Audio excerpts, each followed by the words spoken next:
A paz de Cristo Jesus, aqui é o pastor Leonardo, e estamos nessa série do livro de Daniel. Ainda estamos no capítulo 1, porque o assunto é muito interessante, e nós estamos compartilhando aqui com você, meu amigo, meu irmão, meu familiar. Dando continuidade ao capítulo 1, onde nós paramos, o versículo 1 e 2 diz: O Senhor lhe entregou nas mãos de Joaquim. Isso porque fez ele o que era mal perante o Senhor, segundo tudo quanto fizeram seus pais. Se você confere segundo Reis 23, 37. O líder ou chefe que faz o povo extraviar-se é o primeiro a ser entregue nas mãos do adversário. O texto diz entregou.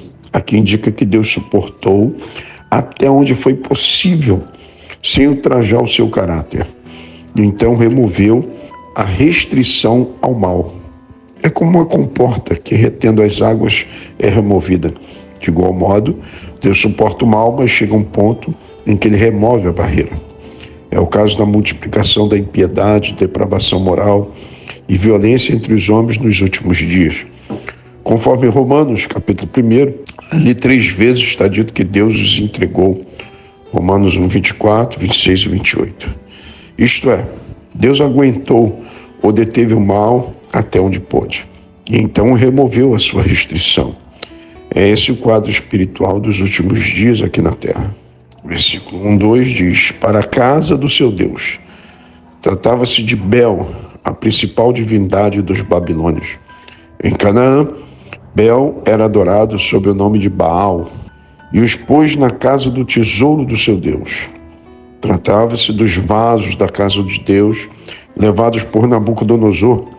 Eram objetos sagrados, mas estando o povo desviado, para nada serviam. Em paralelo disso, temos na apostosa liturgia das muitas igrejas mortas da atualidade, como é o caso da igreja romana, mas também muitas igrejas ditas evangélicas não ficam para trás.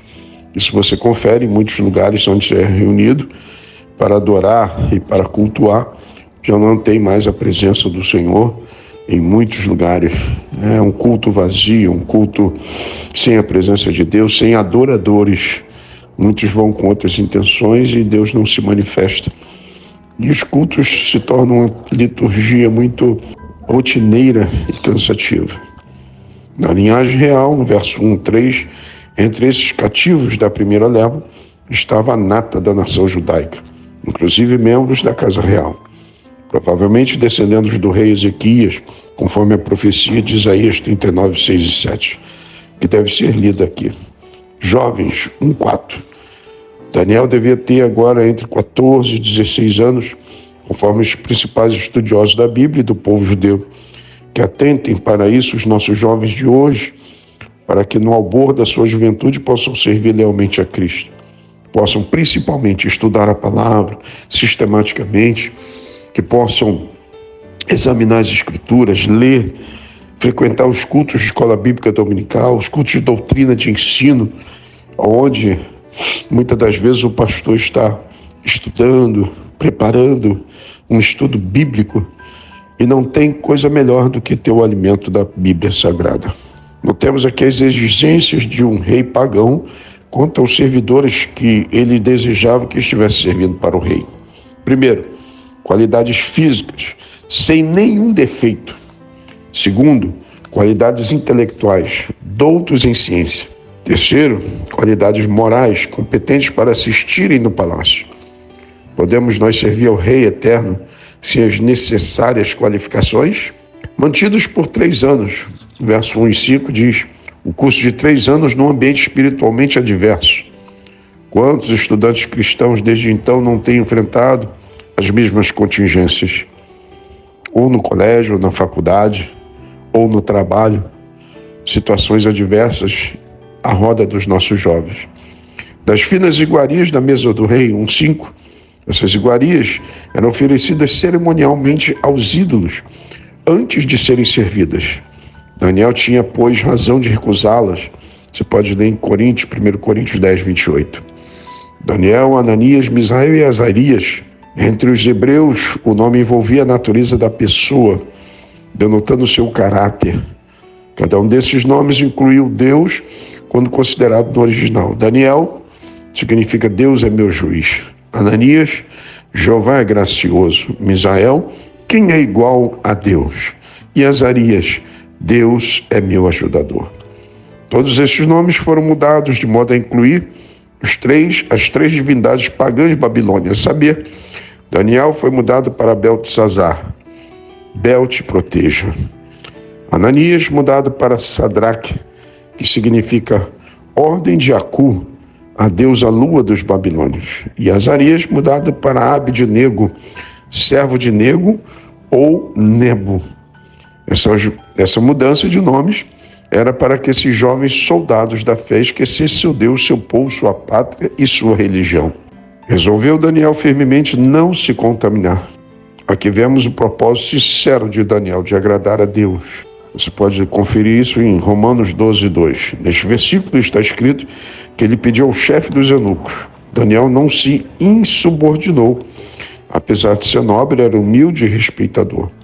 Aos que não são nada aqui e exibem muito orgulho e presunção. Temos em Daniel estampado uma grande virtude.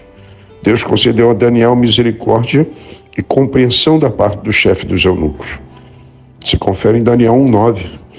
Deus operou no chefe de Daniel no Salmo 144:2. Davi, falando da providência divina, diz: e quem me submete? O meu povo.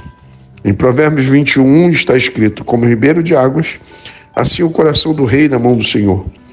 Este, segundo o seu querer, o inclina. Sim, Deus pode fazer simpáticos ao povo. A negatividade do chefe dos eunucos, isso não afetou a fé de Daniel. Era bem jovem, mas tinha fé em Deus e perseverança. Mais uma vez, a perseverança de Daniel, peço-te, dessa vez, pediu a outro funcionário da corte para agradar a Deus e preservar a sua fé. Ele não cansou de pedir. Se você confere em Daniel 1:12, para uma face bonita, capítulo 1, de 11 e 16, para isto basta uma boa dieta de legumes e fé em Deus. Portanto, cosméticos não são a verdadeira solução para uma face bonita. A primeira dieta de Daniel foi a de vegetais, de Gênesis 1:29. Depois que veio a carne animal, Gênesis 9:3. Deus deu, no verso 1:17, Deus recompensa a fidelidade. Deus deu a esses jovens conhecimento e inteligência. Deus deu-lhes também dons sobrenaturais de saber em toda a matéria de sabedoria, 1:20. Lembremos de que os babilônios foram precursores da ciência astronômica, magos e encantadores. Os magos formavam naquele tempo uma casta religiosa de sábios. Havia entre os persas uma ciência como tal que nada tinha a ver com a astrologia atual, atrelada ao espiritismo. Desse início de investigação científica persa procede a moderna astronomia. Os magos, sábios que vieram adorar o menino Jesus procediam da Pérsia. Você confere em Mateus 2:1-12. Desde o tempo de Daniel, em Babilônia ficou um grupo de fiéis que se espalhou pelos países orientais. Como já dissemos, desse grupo procede os magos relacionados com o menino Jesus.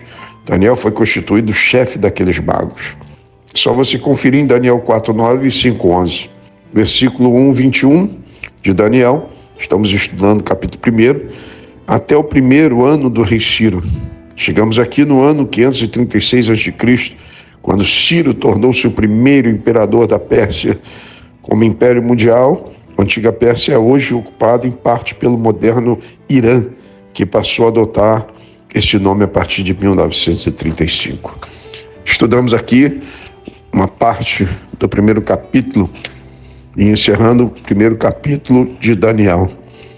Bem sintático, bem compacto, para que possamos não prolongar muito nos áudios. Que Deus te abençoe. Aqui é o pastor Leonardo.